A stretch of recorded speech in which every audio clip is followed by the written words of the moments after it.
तो नमस्ते जी।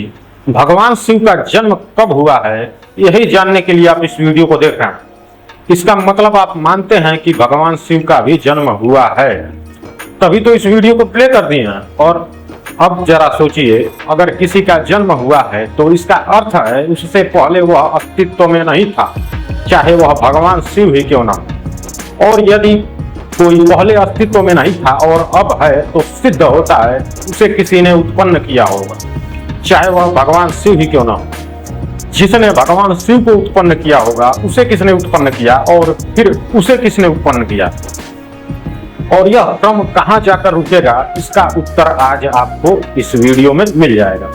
आज की इस वीडियो में हम किसी की आस्था को ठेस नहीं पहुंचाएंगे, बल्कि तर्क, विचार और प्रमाणों के आधार पर इस प्रश्न को समझने का प्रयास करेंगे। चलिए, तो सबसे पहले हम आपसे दो छोटे छोटे प्रश्न पूछते हैं। पहला, क्या भगवान शिव परमेश्वर हैं? भगवान शब्द महापुरुषों के लिए भी प्रयोग होता है, इसलिए मनुष्य अपने कर्मों से भगवान बन सकता है, लेकिन परमेश्वर नहीं बन सकता है। तो अब आप बताइए, क्या भगवान शिव परमेश्वर हैं? आपका उत्तर होगा हाँ।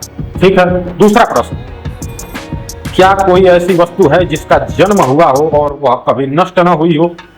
सोचिए, पेड़ जन्म लेते हैं और सूख जाते हैं, मनुष्य जन्म लेता है और एक दिन शरीर छोड़ देता है, पशु पक्षी पर्वत तारे ग्रह सब में परिवर्तन होता है। जो जन्म लेता है वह बदलता है, और जो बदलता है उसका एक दिन अंत भी होता है।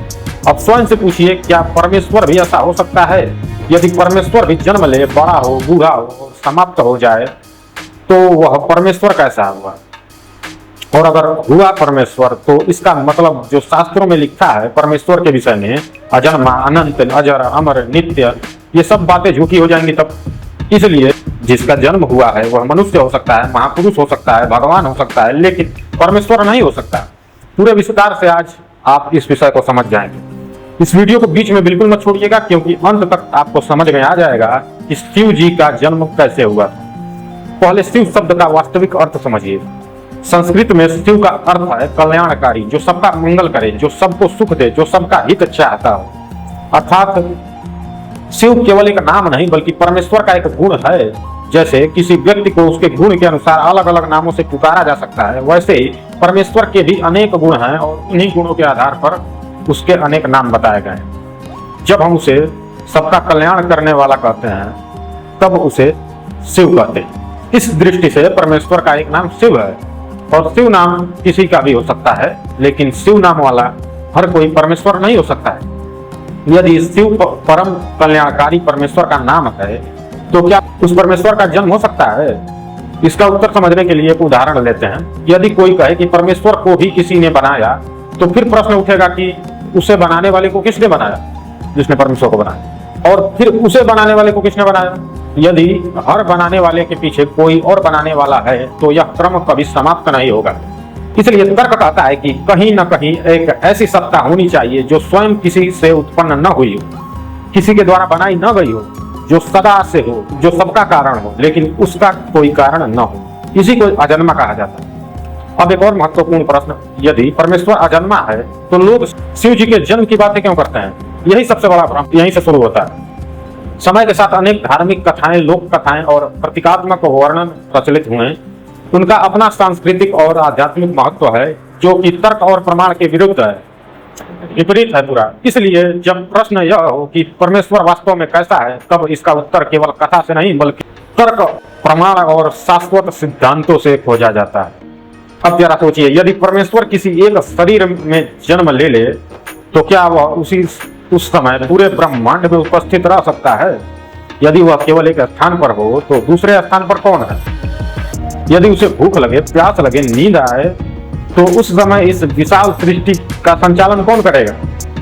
अब यहाँ बहुत से लोग जो सर्वशक्तिमान का अर्थ नहीं जानते हैं, वो बोलेंगे कि परमेश्वर सर्वशक्तिमान है, वो कुछ भी कर सकता है। तो आपसे हमारा एक प्रश्न है, अगर कुछ भी कर सकता है तो करता क्यों नहीं है? उसके लिए तो रावण और कंस कीड़े मकोड़े के समान थे। परमेश्वर उन्हें भूकंप, बाढ़, आंधी, तूफान इत्यादि अनगिनत प्राकृतिक आपदाएं हैं, इनका प्रयोग करके रावण और कंस को मार सकता था, लेकिन नहीं। उन्हें मारने के लिए तो परमेश्वर जन्म लेगा, किसी माँ के गर्भ से पैदा होगा, रोएगा, दूध पिएगा, खाना खाएगा, शौच जाएगा, ये आपकी ही मान्यता है, हमारी नहीं। अब बताइए, आपकी मान्यता के अनुसार परमेश्वर तो कमजोर सिद्ध हो गया, क्योंकि उसे जन्म मरण सुख दुख का चक्कर काटना पड़ रहा है। यही कारण है कि वैदिक विचारधारा परमेश्वर को शरीर की सीमाओं से परे मानती है, और वह सर्वव्यापक है, वह सब में विद्यमान है, वह किसी एक स्थान में कैद नहीं हो सकता। इसलिए शिव कोई जटाधारी त्रिशूलधारी मनुष्य नहीं है। पहले इसे समझिए, शिव परमेश्वर का एक गुणात्मक नाम माना जाता है, जो हम इस वीडियो में समझ चुके हैं। अगर आपके पास बुद्धि रही होगी तो समझ में जरूर आया होगा।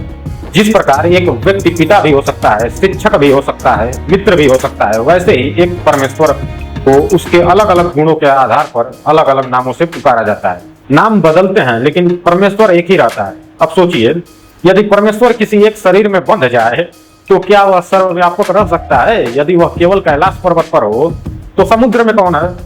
यदि वह केवल एक स्थान पर हो तो करोड़ों लोगों की प्रार्थना एक साथ कैसे सुन सकता है? यही कारण है कि वैदिक दृष्टिकोण परमेश्वर को निराकार और सर्वव्यापक मानता है। निराकार का अर्थ शून्य नहीं है, निराकार का अर्थ है जो किसी एक आकार तक सीमित न हो। जैसे हवा दिखाई नहीं देता लेकिन हर जगह है, वैसे ही परमेश्वर आंखों से दिखाई न दे फिर भी उसका अस्तित्व संपूर्ण ब्रह्मांड में है। अब आइए आज की इस वीडियो और इस पूरी चर्चा का निष्कर्ष समझते हैं कि कैसे हुआ शिव जी का जन्म। यदि शिव से हमारा अभिप्राय शिव नाम के उस मनुष्य से है जो गांजा पीता है, भांग खाता है, नशेड़ी है, तो हाँ, उस शिव का जन्म उसके माँ के गर्भ से हुआ है। और यदि शिव से हमारा अभिप्राय उस परम कल्याणकारी परमेश्वर से है तो शिव का जन्म नहीं हुआ है। वह अजन्मा है, अनादि है, अनंत है, उन्हें किसी ने बनाया नहीं। वे स्वयं संपूर्ण सृष्टि के मूल कारण हैं। इसलिए शिव जी का जन्म कैसे हुआ है, इस प्रश्न का वैदिक उत्तर है कि परमेश्वर का जन्म नहीं होता। शिव परमेश्वर का एक गुणात्मक नाम है, इसलिए परमेश्वर को जन्मा हुआ नहीं माना जाता।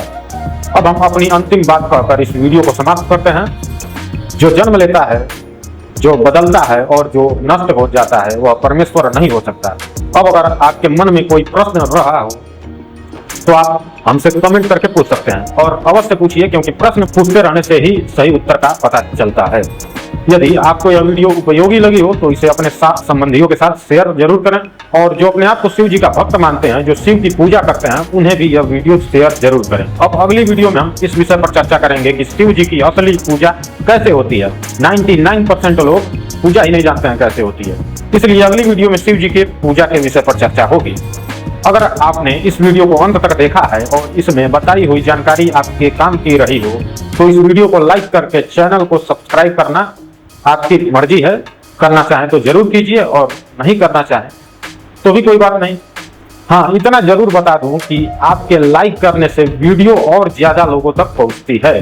YouTube और ज्यादा लोगों के पास वीडियो को भेजता है, जिससे और लोग भी इस जानकारी का लाभ उठा सकते हैं। और चैनल को सब्सक्राइब करने से ये होता है कि हमारी आने वाली नई वीडियो की जानकारी आपको तुरंत उसी समय मिल जाएगी जिस समय वह वीडियो YouTube पर अपलोड की जाएगी। अपना बहुमूल्य समय देने के लिए हृदय से आपका बहुत बहुत धन्यवाद। नमस्ते जी।